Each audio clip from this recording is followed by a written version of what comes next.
Donc bonjour, bienvenue à tous. Donc ici je vais vous présenter au fait un peu le règlement pour l'année prochaine.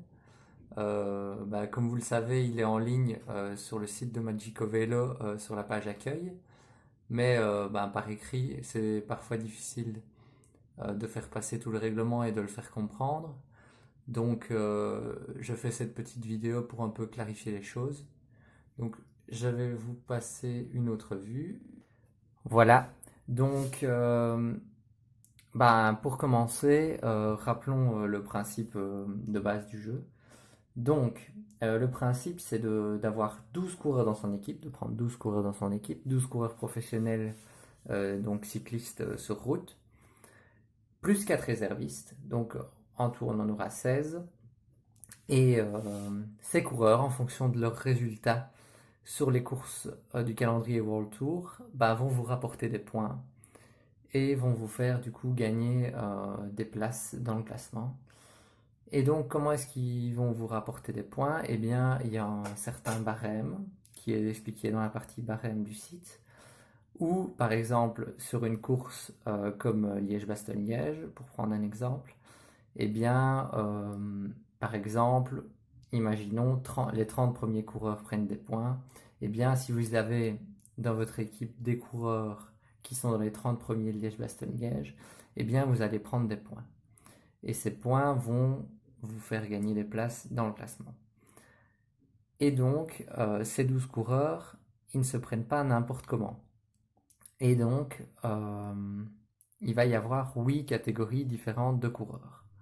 Les punchers, les grimpeurs, les sprinters, les néo-professionnels, les baroudeurs, les classic men du Nord, donc ceux qui aiment les courses pavées, les baroudeurs et les spécialistes des courses par étapes. Donc ils sont classés dans ces 8 catégories et un coureur complet peut apparaître dans plusieurs catégories, mais là on a décidé de ne le mettre que dans une seule catégorie. Donc tous les coureurs ne sont que dans une seule et même catégorie. Ils n'apparaissent pas deux fois. On est obligé de prendre au moins un coureur par catégorie. Donc c'est-à-dire qu'on va avoir 8 coureurs, un coureur par catégorie, et les 4 derniers, pour faire 12, on peut les prendre dans n'importe quelle catégorie. Donc imaginons, on a pris un par catégorie et puis on peut prendre un deuxième grimpeur, on peut prendre un deuxième sprinter, ou on peut prendre 4 coureurs par étape. Vous faites comme vous voulez, tant que vous avez le compte de 12 coureurs avec minimum un par catégorie.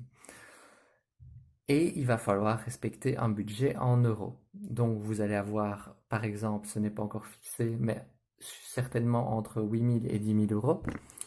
Donc, avec ces 8 000 euros, qu'est-ce que vous allez faire? Vous allez devoir prendre 12 coureurs.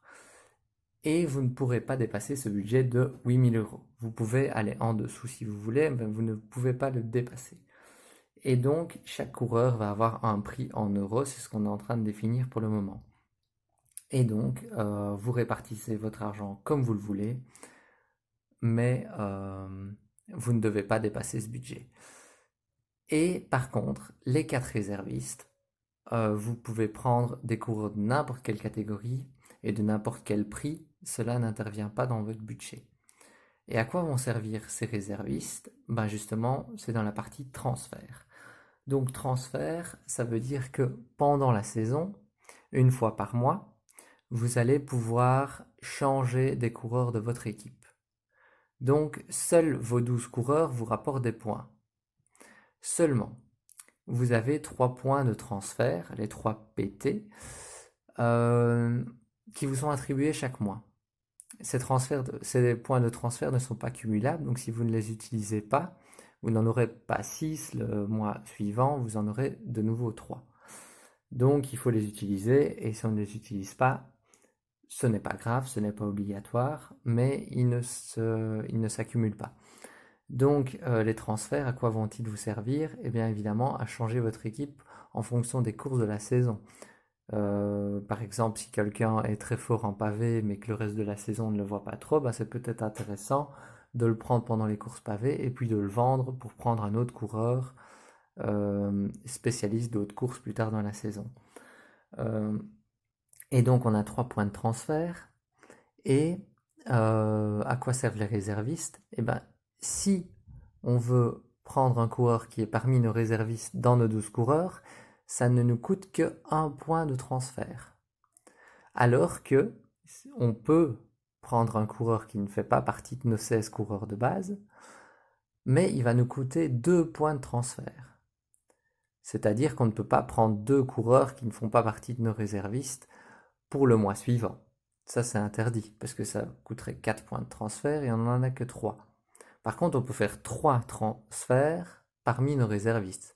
C'est ça qui est important, c'est de bien choisir nos réservistes par rapport aux coureurs qu'on voudra le mois suivant. Et donc anticiper les styles de course qu'il y a le mois suivant. Et évidemment, ne jamais dépasser notre budget. Donc on peut faire 2 transferts n'importe lesquels. Par contre, on doit veiller à ce que le budget de l'équipe ne soit jamais dépassé. Et c'est pour ça aussi que, par exemple, quelqu'un peut choisir de prendre que 7500 € des 8000 € de départ.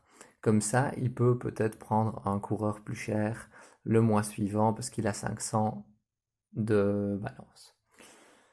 Et donc, équipe, la dernière partie de notre vidéo, c'est parler des équipes. Les équipes sont constituées de 5 directeurs sportifs, donc chacun d'entre nous, on sera directeur sportif. Donc vous serez regroupés par 5 par équipe. Les équipes auront le nom de formation vélo.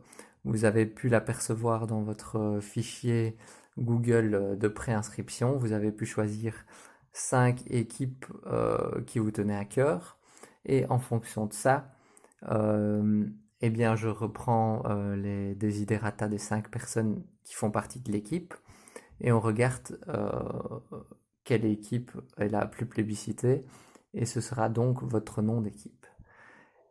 Et donc cette équipe, c'est juste le total des 5 managers. Donc chaque manager va prendre des points dans les courses World Tour avec leurs coureurs et le total des points des 5 managers de l'équipe vont donner un total de points pour l'équipe et ça va former un classement par équipe.